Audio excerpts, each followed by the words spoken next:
Hello my superstars, it's the Star Warrior horse here.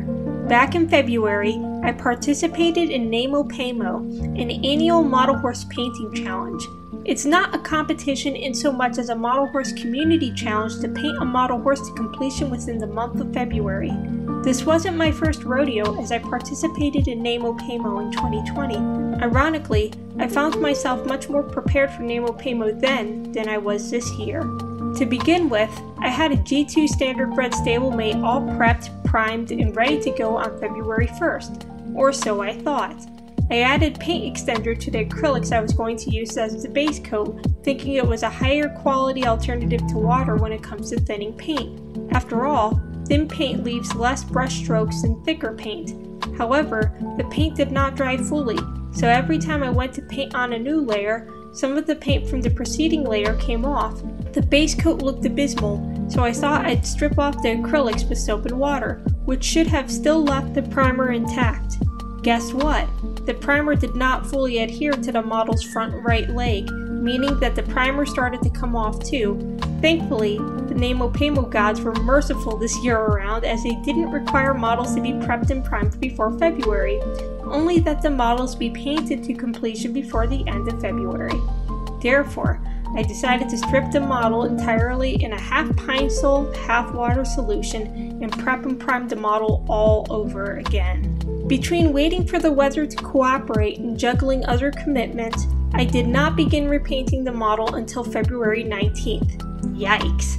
This time around, I used good old-fashioned water to thin down the paint. Thankfully, it dried much more quickly, so I had only minimal hiccups when painting the acrylic base coat this time around. Now, it was time to give my horse a quick coat of Tester's dull coat and then I could start applying pastels. So, I stepped outside to give my model a spray of dull coat, but nothing came out of the can. I figured, well, that's a bummer. I can just get a can from my local Michaels as I usually do. To my dismay, the local Michaels stopped carrying Tester's spray products. I hoped Hobby Lobby would have it, and while they carried it online, they didn't carry it locally in store. In a last-ditch effort, I checked Amazon. They had it in stock and could deliver it, but not in time for me to finish the model by the deadline.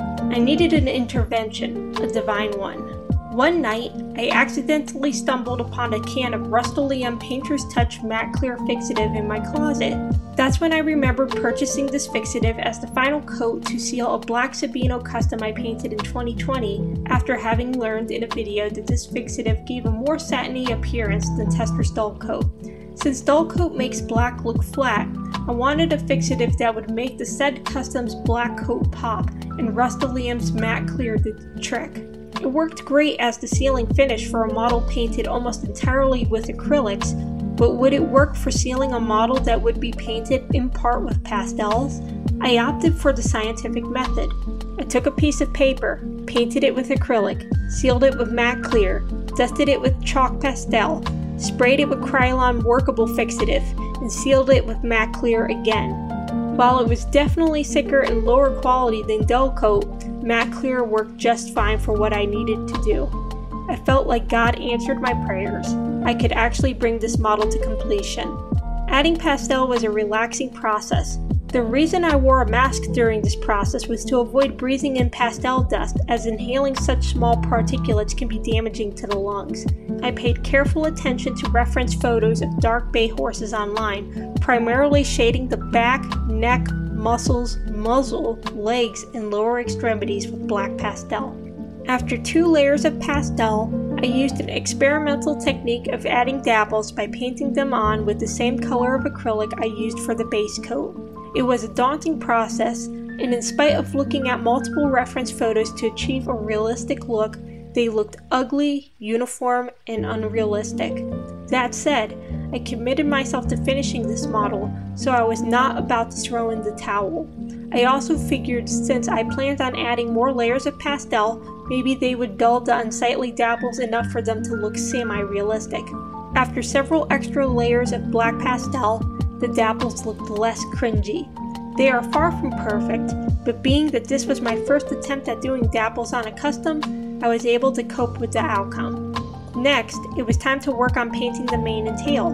Because I held onto the tail during the priming process, it didn't get primed initially. To make up for the lack of primer on the tail, I painted it with some gesso before resuming with regular acrylic paint. Then, I painted the tail with a few layers of the same color I used for the base coat. This was to give the tail a more realistic, almost sunburnt appearance before applying black paint. It may appear like the easiest part of the process, but the risk of making mistakes was high. The good thing is that I sealed the final coat pastels before painting the mane and tail, so I was able to correct the few mistakes I made by wiping them off with a paper towel lightly dampened with distilled water. If painting the mane and tail was a relatively uneventful process, painting the hooves felt like eternal punishment for one simple reason: the quality of the paint used for them. Unlike the base coat, which was painted with Americana paint, I used Anita's for the hooves. I would have used Americana paint if I had it in gray, but at the time I shopped for paint for customizing, which was at least several years ago, I only saw Anita's in gray. Let me just say it took forever for the hooves to dry with each layer. To top it off, it was the last day to finish the custom. I had to finish those hooves quick and add a layer of pastel to them to make them look more realistic. Eventually, I got so fed up with the paint not drying fast enough that I refrained from recording further. I then decided to try applying the paint without thinning it down as much as the Americana paint. Doing so helped slightly. I added a layer of pastel to the hooves, gave the model a few final sprays of matte clear, and glossed the eyes, nostrils, mouth crease, and hooves with a gloss glaze. I finished the custom with just a few hours to spare before the deadline. I was grateful that I was able to commit myself to finishing this model by the end of the month. At the same time, I know I could have done a better job. If I had planned more carefully and gathered the optimal materials weeks before NaMoPaiMo, my custom would have came out nicer. Had I not over-budgeted myself during the month of February with extra activities, I would have been able to focus more of my attention toward perfecting my craft. Then again, part of adulting is meeting multiple commitments by a deadline. NaMoPaiMo helped me in this endeavor. The challenge also taught me to make cost-benefit analyses and quick judgments when I was critically short on time and resources. At the end of the day, NaMoPaiMo is a learning experience for the aspiring model horse artist. While my custom was not necessarily how I envisioned it, I worked under pressure and still managed to deliver. I had nothing to lose and everything to gain, and I would like to think I gained some wisdom and confidence. With careful preparation, I hope to blow my next NaMoPaiMo custom out of the water. Thank you for watching, my superstars. Always dream with your eyes open.